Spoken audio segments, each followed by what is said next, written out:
Welcome to my YouTube channel. This is Akshay Kumar Sharma और आज के वीडियो में हम लोग पढ़ने जा रहे हैं स्टडी ऑफ गैस लॉ के बारे में। सो गाइस स्टार्ट करते वीडियो को। सो हम लोग जो पढ़ने वाले आज that is study of gas law. ठीक है, स्टडी ऑफ गैस लॉ हम लोग पढ़ने वाले हैं। सो इसको स्टडी करने से पहले हम लोग को ये जानना होगा कि गैस बेसिकली होता क्या है और इसका क्या क्या इसका कैरेक्टरिस्टिक्स या बिहेवियर है। जनरल बिहेवियर हम लोग गैस के बारे में भी पढ़ेंगे। सो अगर हम लोग तो गैस का मॉलिक्यूल्स को अगर हम लोग अच्छा खासा डिजाइन करके देखा जाए कैसा होगा, उसको इंटरनली जूम किया जाए। सो गैस में बहुत सारा मॉलिक्यूल्स रहता है जो कि मूव करते रहता है। वी हैव नो डैट कि हम लोग जानते हैं कि गैस जो है बड़ी छोटा छोटा टाइनी मॉलिक्यूल से बना हुआ है और वो मॉलिक्यूल्स कंटिन्यूअसली इधर से उधर डायरेक्शन में मूव करते रहता है। क्लियर है? सो इस गैस का जो मॉलिक्यूल्स है, कोई भी दो मॉलिक्यूल्स के बीच का जो स्पेस होता है उसको हम लोग क्या बोलते हैं? That is very simple word. क्या बोलते हैं उसको? Inter molecular space. ठीक है, और वैसे ही ये दो मॉलिक्यूल्स एक दूसरे को आपस में अट्रैक्ट करने की कोशिश करता है। वो जो अट्रैक्शन है उसको बोलते हैं intermolecular force of attraction. Intermolecular force of attraction. Clear है? तो अगर इसको डील किया जाए तो गैस एक, सोचो कि गैस एक छोटा सा, अगर कोई सा भी हम लोग गैस को अगर डील करेंगे तो बेसिकली गैस में क्या रहता है, बहुत सारा टाइनी पार्टिकल्स रहता है और एक एक मॉलिक्यूल्स को मूव करने के लिए बहुत ज्यादा ओपन एरिया मिलता है। जैसे हम लोग सॉलिड में जानते हैं कि सॉलिड में जो ये मॉलिक्यूल्स रहता है वो बहुत ही क्लोजली बॉन्डेड रहता है या बहुत ही क्लोजली पैक्ड रहता है। दिखता है ना? इसीलिए वो अपने ही जगह पे खाली वाइब्रेट करते रहेगा क्योंकि वहां पे इंटरमॉलिक्यूलर स्पेस बहुत कम रहता है। लेकिन गैस के कंपेयर पे अगर हम लोग जाएंगे तो गैस का ये जो intermolecular space between the two molecules रहता है वो बहुत ज्यादा रहता है। क्लियर है ना? यहाँ पे अगर हम लोग गैस के बारे में और जाने तो गैस के बीच में जो दो मॉलिक्यूल्स है वो दो मॉलिक्यूल्स आपस में एक दूसरे को अट्रैक्ट करता है। अगर हम लोग ये बात को अच्छा से समझे तो देखो बेसिकली होता क्या है ना, जो मॉलिक्यूल्स रहता है वो एक दूसरे को आपस में अट्रैक्ट करने की कोशिश करता है और वो जो अट्रैक्शन जो फोर्स रहता है उसको हम बोलते हैं फोर्स ऑफ अट्रैक्शन। याद रखना एक बात कि उन लोग के पास खाली फोर्स ऑफ अट्रैक्शन ही होता है, फोर्स ऑफ रिपल्सन नहीं होता है। अगर सेम टाइप ऑफ मॉलिक्यूल्स के बीच में अगर बात हो रहा है, अट्रैक्शन हो, जैसे मान लो एक हाइड्रोजन का एटम है, एक और हाइड्रोजन का एटम नहीं, हाइड्रोजन का मॉलिक्यूल है और एक और हाइड्रोजन गैस का मॉलिक्यूल है, तो वो दोनों मॉलिक्यूल्स के बीच में अगर अट्रैक्शन हो रहा है तो उसको हम लोग बोलते हैं कोहेसिव फोर्स। और वैसे ही अगर एक हाइड्रोजन ले लिए और इधर एक तो क्लोरीन गैस ले लिए, ये दोनों अलग अलग मॉलिक्यूल्स हैं, इसको थोड़ा अलग बनाते हैं, इसको थोड़ा बड़ा बनाते हैं ताकि अलग लिखा जाए। ठीक है, थोड़ा बड़ा ले लिए तो हाइड्रोजन और क्लोरीन मॉलिक्यूल्स के बीच में जब अट्रैक्शन होता है तो वो उस अट्रैक्शन को क्या बोलते हैं? Adhesive force of attraction. मतलब सेम के लिए कोहेसिव और अलग अलग के लिए एडहेसिव। क्लियर है? याद रखने का तरीका बताते हैं क्या है। कोहेसिव का मतलब हम लोग बोल सकते हैं, जैसे हम लोग क्लासमेट बोलते हैं वैसे हम लोग ये भी बोलते हैं ना, कोमेट्स, दे आर माय कोमेट्स। कोमेट्स मतलब सेम एज या सेम ग्रुप वाला। तो यहाँ से कोहेसिव और the same things, same molecules के बीच में फोर्स ऑफ अट्रैक्शन रहेगा तो उसको बोलेंगे कोहेसिव। और अगर वही है कि अगेंस्ट या एडहेसिव, मतलब एडहेसिव को हम लोग अगेंस्ट वाइज में भी समझ सकते हैं। क्लियर है? तो आगे चलते हैं। सो बेसिकली जो अगर मॉलिक्यूल्स के अगर बारे में हम लोग डील करें, तो मॉलिक्यूल्स के बारे में अगर डील करें तो सबसे पहला क्या है उसका कॉम्पोजिशन। ठीक है, सो कॉम्पोजिशंस में क्या है कि कॉम्पोजिशंस के अगर बारे में अगर कॉम्पोजिशन का बात करें तो बेसिकली है क्या वहां पे। देखो गैस का जो वापस से वही छोटा सा बात है कि ये क्या चीज से बना हुआ है, ये बड़ी छोटा छोटा टाइनी मॉलिक्यूल से बना हुआ है। अगर इसका वॉल्यूम का कंपेयर किया जाए इसका पार्टिकल से, तो जो पार्टिकल्स है वो पूरी नेग्लिजिबल रहता है।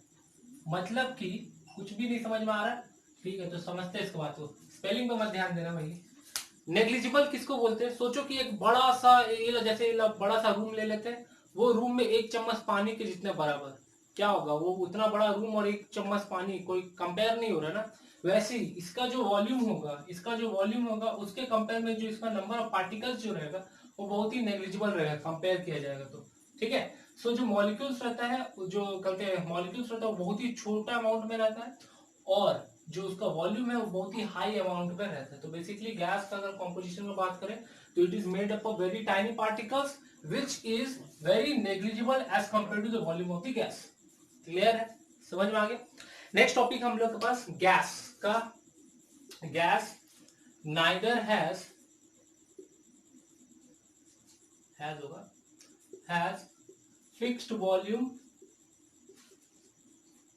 Nor fixed shape. गैस का ना ही फिक्स वॉल्यूम रहता है ना ही फिक्स शेप रहता है। फिक्स शेप तो हम लोग इसको ऐसे समझ सकते हैं कि एक्सेप्ट सॉलिड, सॉलिड को छोड़ दो तो बाकी जो हम लोग का लिक्विड और गैस है वो दोनों ही तुम्हारा क्या है, लिक्विड और गैस का अगर बात किया जाए तो वो दोनों ही क्या हो सकता है, फ्लो हो सकता है। क्यों फ्लो हो सकता है गाइस? सो बेसिकली कि इसका क्या है कि इसका कंटेनर का अपना ये लेता है, शेप लेता है ना, कंटेनर का अपना शेप ले लेता है। ये बेसिकली जो लिक्विड और गैस है ये बेसिकली अपना कंटेनर का शेप ले लेता है, और इसीलिए हम लोग देखते हैं कि पानी हो या लिक्विड हो आराम से वो क्या होता है, फ्लो होता है। बट अगर हम लोग सॉलिड का बात करेंगे तो सॉलिड फ्लो नहीं होता है, क्योंकि उसका जो इंटरमोलिकुलर स्पेस है वो बहुत ही हाई है। तो अगर उसको हम लोग प्रेस करेंगे तो ना ही कंप्रेस हो पाएगा ना ही ये हो पाएगा। समझ में आ रहा? सो जैसे बोले कि लिक्विड और गैस जो है वो फ्लो कर सकता है बट सॉलिड फ्लो नहीं करता, जस्ट बिकॉज इसका क्या है कि इंटरमोलिकुलर स्पेस जो है वो बहुत ही कम है ही नहीं, नेग्लिजिबल है। तो इंटरमोलिकुलर स्पेस अगर इसका बहुत ही ज्यादा है तो उस केस में क्या है कि इन लोग दोनों मतलब इन लोग सब आपस में फ्लो हो नहीं सकता। लेकिन अगर लिक्विड और गैस का बात करें तो लिक्विड में क्या है कि स्पेसेस है, तो स्पेसेस है तो मेरा ये क्या मॉलिक्यूल्स मूव कर सकता है, इसी कारण लिक्विड और गैस तुम्हारा फ्लो स्ट्रक्चर में रहता है। तो एक चीज तो यहाँ पे समझ में आ गया कि फिक्स शेप क्यों नहीं है, बिकॉज इसका इंटरमोलिकुलर स्पेस ज्यादा है इसीलिए वो फिक्स शेप में नहीं है। बट फिक्स वॉल्यूम वाला क्या सीन है कि फिक्स वॉल्यूम भी नहीं है इसका। फिक्स वॉल्यूम इसलिए नहीं है, सोचो कि हम एक गिलास लिए, 1 लीटर वाला गिलास लिए, एक और 1 लीटर वाला गिलास लिए। ये 1 लीटर वाला गिलास को हम दूसरा 1 लीटर वाला गिलास में पानी को डालें, ये 1 लीटर गिलास पूरा पूरी दूसरा 1 लीटर वाला गिलास में पानी हो जाएगा। तो इसमें जितना वॉल्यूम था, कितना था इसमें 1 लीटर, जब इसको इसमें कन्वर्ट किया गया तो इसमें भी कितना वॉल्यूम होगा, बराबर 1 लीटर। बट लेकिन जब हम लोग गैस का बात करते हैं तो गैस में क्या है ना कि अगर मान लो ये मेरा एक कंटेनर ए हो गया, कंटेनर ए में मेरा है, इधर देखो बोर्ड पे, ये कंटेनर ए पे है मेरा, मान के चलो कि कंटेनर ए पे कोई भी गैस है, H2 गैस है जिसमें कि मेरा 1000 मॉलिक्यूल्स है, ठीक है, 1000 मॉलिक्यूल्स है। इसको हम उठा के कंटेनर बी में डाल दिए। कंटेनर बी में जब डालेंगे तो क्या होगा, कुछ मॉलिक्यूल जो है जब ये ना प्रोसेस है ना उसमें क्या हो जाएगा, ये उड़ जाता है। जैसे ये उड़ जाता है तो यहाँ पे अभी 1000 मॉलिक्यूल्स था तो यहाँ पे हो सकता है कि ये 900 मॉलिक्यूल्स हो जाए। तो जब 900 मॉलिक्यूल्स हो जाए तो उस केस में क्या है कि कंटेनर बी में जब ट्रांसफर हो रहा है तो उसका क्या है, वॉल्यूम चेंज हो जा रहा है। एंड देन वॉल्यूम जैसे चेंज हो जाता है तो इससे हम लोग क्या जान सकते हैं कि gas has neither fixed volume also. Clear है गाइस, समझ में आ गया? नाउ चलते हैं नेक्स्ट वाले पे। और कोई गैस की अगर प्रॉपर्टी का अगर बात किया जाए तो गैस जो होता है वो हाईली कंप्रेसिबल रहता है। कंप्रेसिबल क्यों, जैसे हम बताएं कि इंटरमोलिकुलर स्पेस जो है वो दोनों मॉलिक्यूल्स के बीच का स्पेस जो है बहुत ज्यादा है। तो अगर हम गैस को कंप्रेस करेंगे तो ये मॉलिक्यूल्स क्या होगा, धीरे धीरे धीरे धीरे करके सामने आएगा। तो इसीलिए गैस जो है वो बड़ी हाईली कंप्रेसिबल रहता है। ठीक है, की वर्ड यहाँ पे क्या है, इंटरमोलिकुलर स्पेस, याद रखना गाइस। वैसे अगर हम बोलेंगे हाईली एक्सपैंडेबल भी होता है, गैस जो होता है हाईली एक्सपैंडेबल भी होता है। अगर हम लोग गैस को एक्सपैंड करना चाहें, मतलब कि हम जितना बड़ा वॉल्यूम बढ़ाते चले, सोचो कि अगर मान लो कि इसका मान लो नंबर ऑफ मॉलिक्यूल्स जो है इसमें 10 12 जो भी है 9 मॉलिक्यूल्स है, इसको एक्सपैंड करके हम सोच रहे हैं कि इसमें यहाँ से पाइप लगा देते हैं और ये लंबा सा पाइप लगाते हैं। तो गैस जो बड़ी खुशी खुशी ये मॉलिक्यूल्स को इससे एक्सपैंड करने दे देगा। समझ में आ रहा है, मतलब कि हम जितना लंबा पाइप खींच के बड़ा कर दे वो बराबर हर जगह एक्सपैंड कर देगा।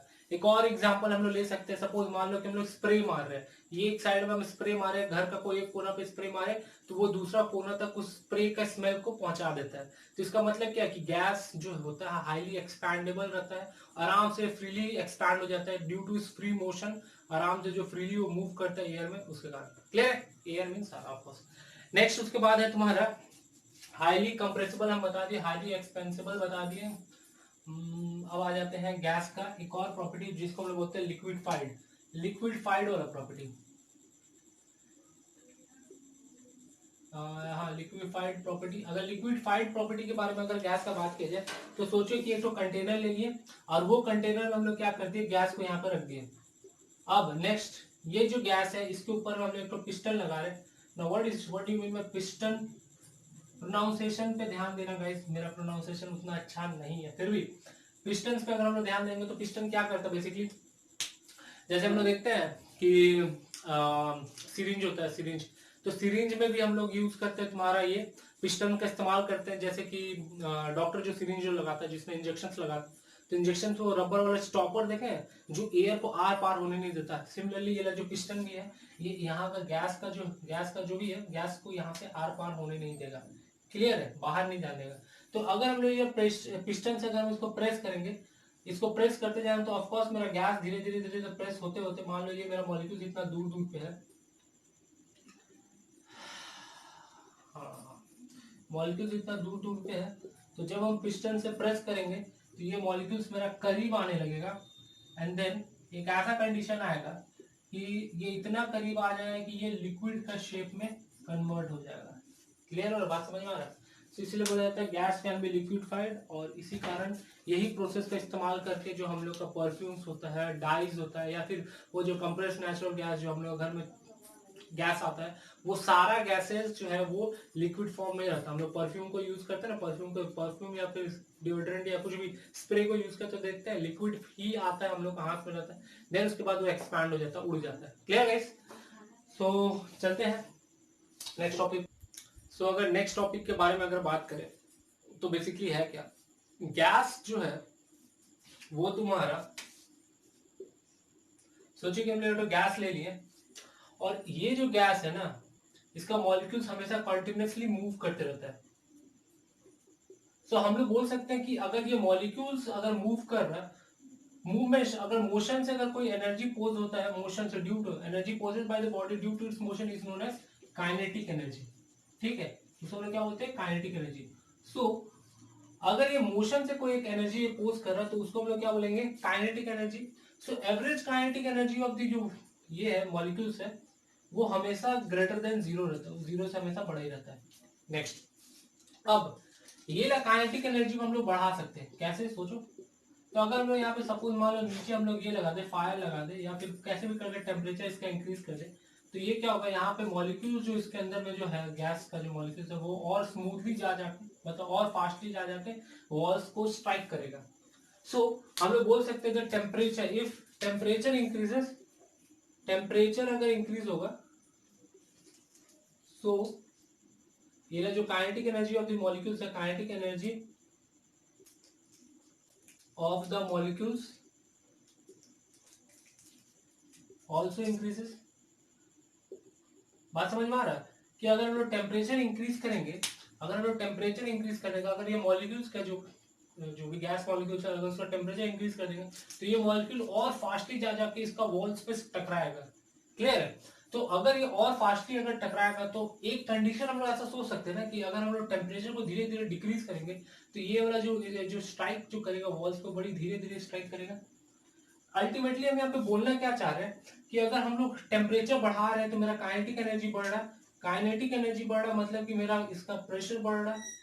अगर एक गैस का प्रेशर नापना है तो हम लोग कैसे नापेंगे, वो गैस का प्रेशर वैसे ही नापेंगे कि उसका जो मॉलिक्यूल्स है कितना प्रेशर से उसका वॉल्स को स्ट्राइक कर रहा है, उसी से हम लोग नाप सकते हैं कि वो कितना प्रेशर एक्सर्ट कर रहा है। क्लियर है? सो अभी मेरा जो कॉन्सेप्ट है यहाँ पे वो उसको ध्यान से समझो कि अगर हम लोग टेम्परेचर बढ़ा रहे हैं, टेम्परेचर बढ़ा रहे हैं तो मॉलिक्यूल्स और फास्टली जाकर उसका वॉल्स पे मारेगा, मतलब हम लोग टेम्परेचर बढ़ा रहे हैं तो प्रेशर मेरा बढ़ रहा है। अगर हम धीरे धीरे टेम्परेचर निकालना चालू कर दे, धीरे धीरे धीरे धीरे अगर हम टेम्परेचर निकालना चालू कर दे तो मेरा मॉलिक्यूल्स क्या होगा, धीरे धीरे स्लो होते जाएगा। एक ऐसा कंडीशन आ सकता है जहां पर मॉलिक्यूल्स का सारा टेम्परेचर निकाल दे तो मॉलिक्यूल्स मेरा स्टॉप हो जाएगा। देखो थियोरेटिकली ये प्रूव्ड है बट प्रैक्टिकली कभी होने से वो हो ही नहीं सकता कि कभी गैस रुक गया, गैस का मॉलिक्यूल्स रुक गया, हो ही नहीं सकता। बट थियोरेटिकली अगर हम ऐसा सोचे कि एक ऐसा टेम्परेचर होगा जहां पे पूरा पूरी क्या है मॉलिक्यूल्स रुक जा रहा है, तो उस टेम्परेचर को हम लोग क्या बोलते हैं, एब्सोल्यूट जीरो। क्या बोलते हैं, एब्सोल्यूट जीरो। ठीक है?